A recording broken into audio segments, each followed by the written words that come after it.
Hello there, and welcome to another of Andre's Artist Profiles.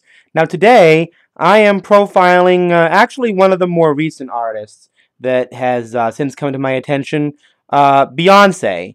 Now, okay, when she first came out with Destiny's Child, I really didn't have any problem with Beyonce Knowles. I love the song Bootylicious, which was built around a riff from Stevie Nicks.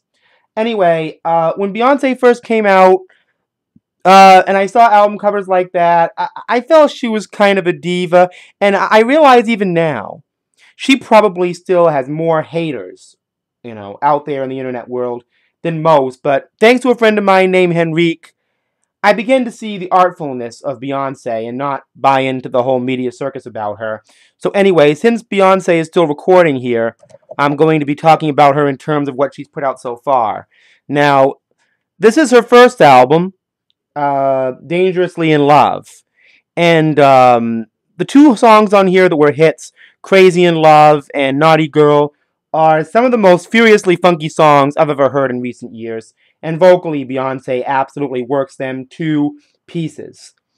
This is really quite a good album. A lot of good songs on here. From 2003. Most of you people out there on YouTube have seen this many times. This is her second album. Actually, this is a deluxe copy I have. B-Day from 2006. Now,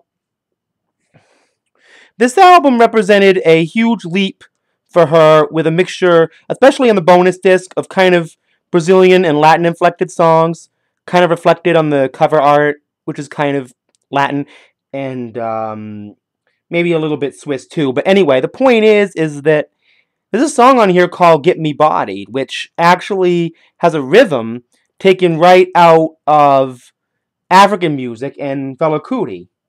And these are the two discs here. And her interest in African rhythms in a modern milieu will be something you would hear from her on her next album, I Am Sasha Fierce. Sasha Fierce, kind of a pseudo nom de plume she offered for her 2009 album. And of course, the big hit on this was Single Ladies. It was very, very popular when President Obama first got elected. There was a guy on YouTube named Alpha Cat who did a famous video based on Single Ladies. And again, the Fela Kuti thing just came right out. This was Beyonce's real statement of maturity. It mixed classical, African, Brazilian music. It was a very, elaborate and mature album for her to do. And it's a double album.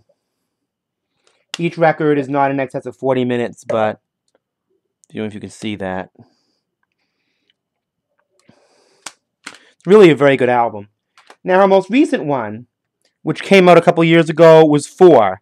And there's a song on here I love that's called Love on Top, which sounds like one of those Rod Temperton, Quincy Jones productions on George Benson. Everybody says it's kind of Michael Jackson-y, but, more people in the public know more about Michael Jackson than they do about George Benson. But it was that early 80s, late 70s kind of Q West sound she was trying to get. So-so album, but still pretty good. Beyonce's on a good track. So all you haters, if you have a problem with Beyonce, that's your thing, but I think that she's an artist that I need to keep an eye on because she's done some pretty good things. So, happy 32nd, Beyonce, to you, Jay-Z, and your family.